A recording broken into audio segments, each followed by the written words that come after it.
We're diving deep today into something pretty fascinating. I think a lot of our listeners are going to be interested in. Oh, yeah, I think so. Yeah, energy work, energy flow chakras. Yeah, very popular these days. Yeah, and for good reason, this idea that energy flows through us.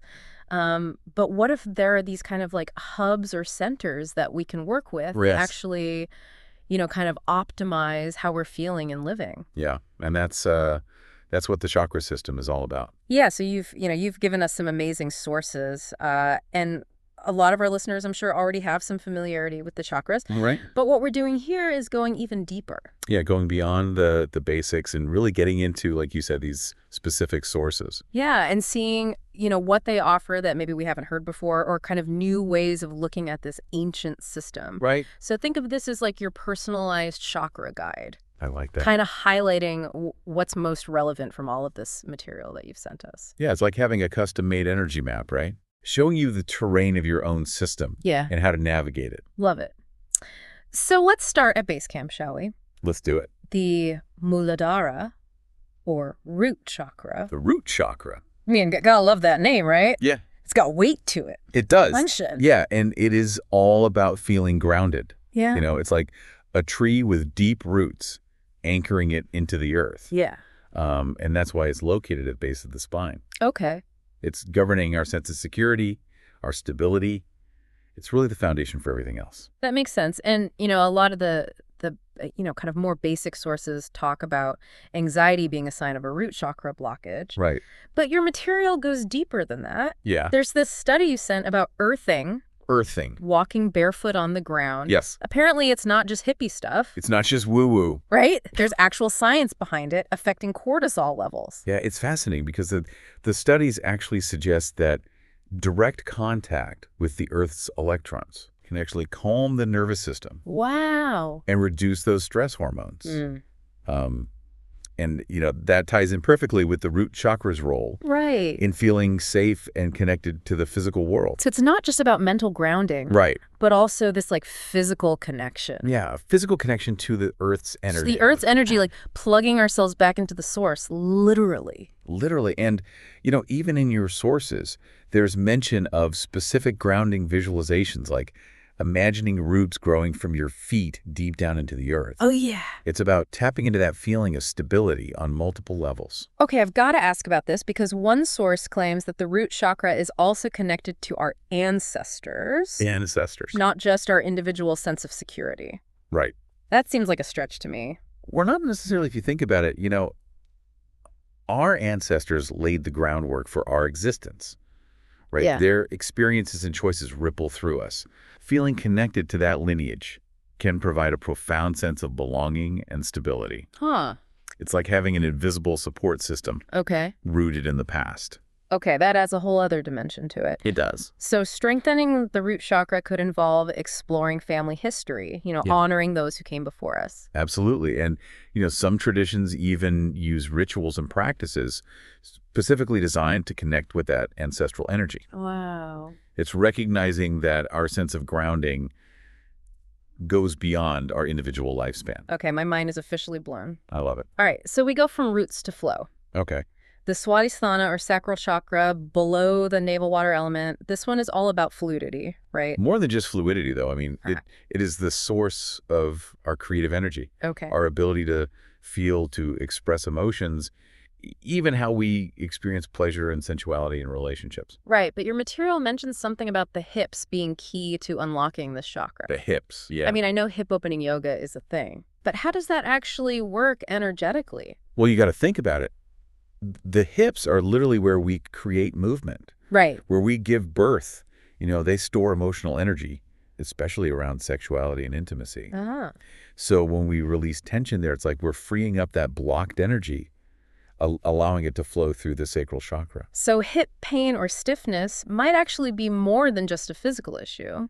It could be. It could be a sign of emotional blockages. Exactly. And conversely, working with the sacral chakra Yeah. can also positively impact, physical flexibility and ease in hips. Yeah. It's a two-way street. That's where those specific poses, like pigeon pose or lizard pose, come in, right? Yeah, those are good ones. I'm sensing a theme here. Our bodies are like maps to these energy centers. They are. And, the source you provided even talks about how certain dance forms like belly dance can be incredibly powerful for activating the sacral chakra.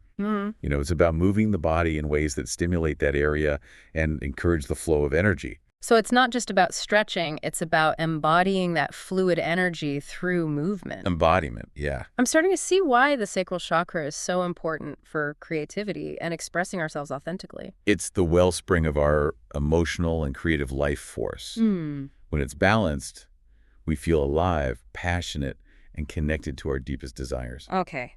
That leads us perfectly to the next chakra, which I have a feeling is going to be a fiery one. Oh, yeah. This one's definitely got some heat. Yeah.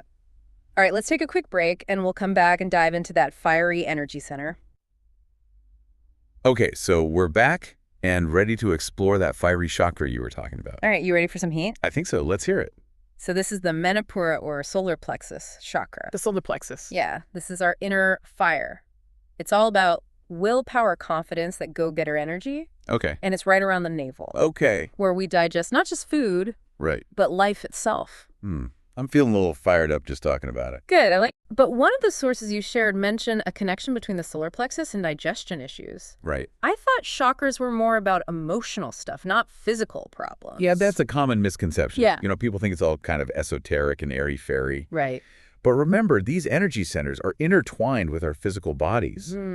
The solar plexus governs not only our willpower, Okay. but also the organs involved in digestion, like the stomach, pancreas, even the liver. So digestive issues can sometimes reflect an imbalance in this chakra. So it's not just about feeling gutsy in a metaphorical sense, Right. but also about the literal health of our gut. Exactly. Yeah. And it works both ways. Okay. If your digestion is constantly out of whack, Yeah. it can impact your energy levels, your confidence, Bruh. even your ability to make decisions. Oh, that's fascinating. And speaking of decisions, your material also mentions something about the solar plexus being linked to our sense of purpose, our direction in life. Yeah, it's the seat of our personal power. Our ability to set goals and take action, when it's balanced, we feel driven, motivated, Right. and clear about what we want to achieve. Yeah. But if it's weak, we might struggle with indecision, lack of direction, Okay. or feeling like we're just drifting through life. Okay. That resonates with me. I've definitely had phases where I felt like a ship without a rudder, just going wherever the current took me. I think we've all been there. Right. So how do we strengthen this chakra and take back the wheel, so to speak? Well, core work is key. Okay. And I'm not just talking about six-pack abs. Right. Think about it. The core muscles provide stability, support, and power. Yeah. That's why poses like plank pose or boat pose are so effective. Right. They engage those muscles and help us build that inner strength. So it's not just about physical strength, Right. but about cultivating that feeling of inner power and resilience? Exactly. And your sources also mention the importance of setting clear boundaries, Okay. saying no when necessary, and taking ownership of our choices. These actions strengthen the solar plexus by affirming our sense of agency. I'm starting to see how all these pieces fit together. The physical practices, the emotional awareness, the actions we take in the world. It's like a holistic approach to personal power. It's all interconnected. Yeah, and that brings us to the heart of the matter, the anahata or heart chakra. The heart chakra. This one is universally understood, the center of love, compassion, and connection. Yes. Love. Yeah, you don't need a deep dive to know that love is important. Nope. It's pretty universal. But your sources mention that the heart chakra isn't just about romantic love. It's about something much broader. It's about unconditional love. Okay. For ourselves and others, it's about compassion, empathy, and the ability to connect deeply with all beings. It's the bridge between the lower, more physical chakras and the higher, more spiritual ones. So it's like the central hub of our energy system, the place where everything comes together. Precisely. And when it's balanced, we experience a sense of harmony, inner peace, Wow. and a deep connection to the world around us. That sounds lovely. But when it's blocked, we might struggle with feelings of isolation, loneliness, or resentment. We might find it difficult to give or receive love freely. You know, I've always been a bit skeptical about this unconditional love thing. Unconditional love. It sounds great in theory, but isn't it human nature to have conditions on our love? Well, it's true that we're all human and we all have our flaws and baggage. Right. But what unconditional love really means is accepting ourselves and others exactly as we are, Okay. with all our imperfections. Mm. It's about seeing the divine spark within each being, Okay. even when it's hidden beneath layers of hurt or anger. Okay, I can get behind that, but Yep. how do we actually cultivate that kind of love? Is it just a matter of thinking positive thoughts? Well, it's more than just positive thinking.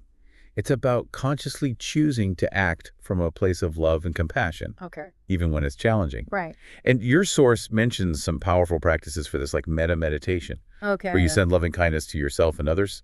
I've heard of metta meditation, but I've never actually tried it.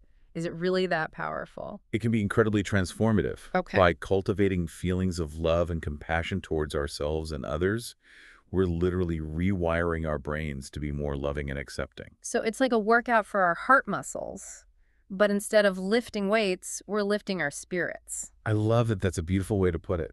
And there are other practices that can help open the heart chakra, like spending time in nature, engaging in acts of kindness, even just being present and listening deeply to someone we love. All of those things. It's about nurturing that connection to ourselves and the world around us. Connection is key. It sounds like opening the heart chakra is a lifelong journey, not a destination. It is a journey. But the rewards seem pretty amazing. They are. And from the heart, we move to expression, the Vishuddha, or throat chakra. The throat chakra. This one's all about speaking our truth, communicating authentically, and finding our voice. Okay, finally we get to talk. But I've got to admit, when I think of chakras, the throat chakra isn't usually the first one that comes to mind. What's so important about it? Well, think about it. Communication is essential for every aspect of our lives. It's how we express our needs, our desires, our creativity. Yeah. It's how we build relationships, connect with others, Right. and share our gifts with the world. Okay. And all of that flows through the throat chakra. I never thought about it like that, but it makes sense. So what happens when the throat chakra is blocked? Well, we might struggle to express ourselves clearly, Okay. or we might hold back our truth out of fear. Right. We might find it difficult to listen to others, Hmm. or we might talk excessively without really saying anything meaningful. Oh, I know people like that, always talking but never really listening. So is there a connection between the throat chakra and being a good listener? Absolutely. Yeah. True communication involves both speaking and listening. Hmm. When the throat chakra is balanced, we're able to express ourselves authentically and receive information with an open mind and heart. I'm starting to see how the throat chakra is about more than just talking. It's about aligning our words with our actions, speaking from a place of integrity, and really connecting with others on a deeper level. It's about walking the talk. So how do we strengthen this chakra and become more effective communicators? Well, any activity that involves using your voice can be helpful. Okay. Singing, chanting, even reading aloud. Okay.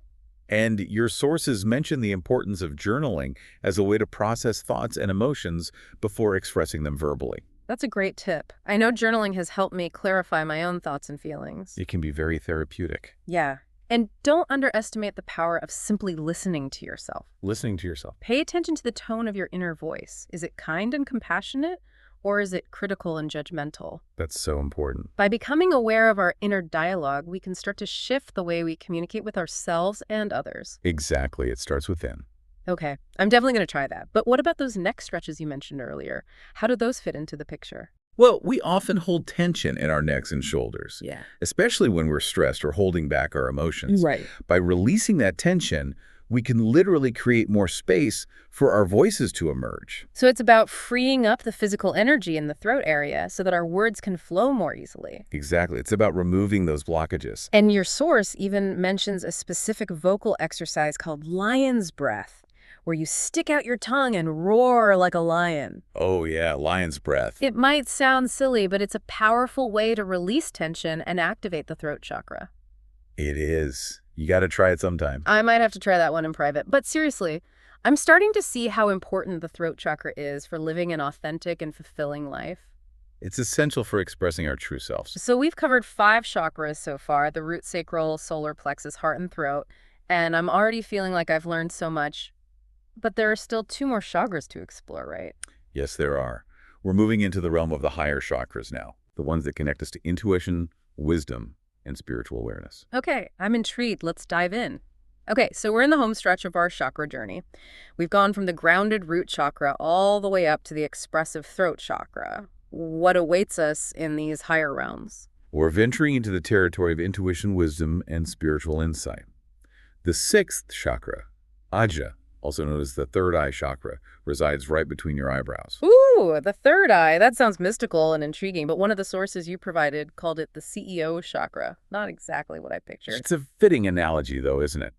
The third eye is our command center for intuition, insight, and clear vision, both literally and figuratively. It helps us see the bigger picture, make decisions, and connect to our inner wisdom. So it's not just about psychic powers or anything like that. It's more about having a clear sense of direction and purpose. Exactly. When your third eye is open and balanced, you experience a sense of clarity, focus, and deep understanding. You're able to make decisions that are aligned with your true self and see beyond the illusions of the material world. But what if it's blocked or imbalanced? What kind of CEO dysfunction are we talking about? Well, imagine a CEO who's constantly second-guessing themselves, doubting their instincts, or getting bogged down in the minutia. That's what a blocked third eye can feel like. Confusion, lack of direction, even difficulty trusting your own intuition. You know, I've definitely experienced that. Sometimes I feel like I'm overthinking everything, analyzing every possible outcome, and driving myself crazy in the process. Could that be a third eye issue? It's certainly possible, and your sources suggest that overstimulation from technology, constantly bombarding ourselves with information, can actually weaken the third eye's ability to discern and focus. So it's like our intuition is getting drowned out by all the noise. Precisely. And that's why practices like meditation and mindfulness are so important for strengthening the third eye. By calming the mind and turning our attention inward, we can create space for intuition to emerge. Okay, that makes sense. But one source mentioned something called candle gazing as a way to activate the third eye. Isn't that a bit dangerous? I don't want to end up with eye strain. It's not about staring intently at the flame. It's about softly gazing at the flickering light, allowing your focus to soften and noticing the subtle changes in your perception. It's a practice that helps cultivate concentration and awaken the third eye's sensitivity. So it's like a gentle way to train your focus and open yourself to subtler energies. Exactly. And even simple things like spending time in nature, observing the stars, or contemplating art can help stimulate the third eye and expand your perspective. Yeah, I like the sound of that. It seems like there are many ways to access this chakra's wisdom. There are. It's about finding what resonates with you and incorporating it into your life. And that brings us to the crown jewel of our chakra system. It's the Hasrara, the crown chakra. Is it the grand finale? What makes this chakra so special? The crown chakra sits at the crown of the head like a radiant halo connecting us to something beyond ourselves. Yeah. It's associated with spiritual awakening, enlightenment, a sense of oneness with the universe. Okay, now we're getting into deep mystical territory, but honestly, enlightenment sounds pretty vague and abstract. What does it actually feel like to have a balanced crown chakra? It's about experiencing a profound sense of peace, bliss, and interconnectedness. It's about recognizing the divine spark within yourself and feeling a sense of unity with all of creation. Wow, that sounds incredible. But is that even achievable in our everyday lives? I mean, we're not all monks living on mountaintops. You don't need to be a monk to experience the benefits of a balanced crown chakra. It's about cultivating a sense of awe and wonder in the everyday moments. It's about practicing gratitude, compassion, and forgiveness. So it's about finding that sense of connection and meaning in the ordinary rather than seeking something extraordinary. Precisely. And your sources mention some practices that can help us access this state of being. Meditation, prayer, spending time in nature, engaging in acts of selfless service. It's about nourishing our spiritual connection and opening ourselves to the divine presence that surrounds us. You know, I have to admit, I've always been a bit skeptical about this spiritual awakening stuff, but the more I learn about chakras, the more I'm starting to see that there's more to life than meets the eye. There is, and the beauty of it is that we all have this incredible potential within us. The chakras are like a roadmap to our own inner universe, guiding us toward greater awareness, balance, and wholeness. This deep dive has been such an incredible journey. We started with the roots, explored the depths of our emotions, ignited our inner fire, opened our hearts, found our voice, and now we've reached the crown, the pinnacle of our spiritual potential. It's been a privilege to guide you through this exploration. And remember, this is just the beginning. The more you work with these energies, the more you'll discover about yourself and the interconnectedness of all things. So, dear listener, we invite you to take what resonates with you from this deep dive and embark on your own chakra journey. Explore these concepts, experiment with different practices, and see what insights and transformations emerge for you. Pay attention to the subtle energies within you. Listen to your intuition and trust the wisdom of your own body. The power to heal, to grow, to awaken lies within you. Embrace the journey and let your chakras guide you toward greater balance, harmony, and fulfillment.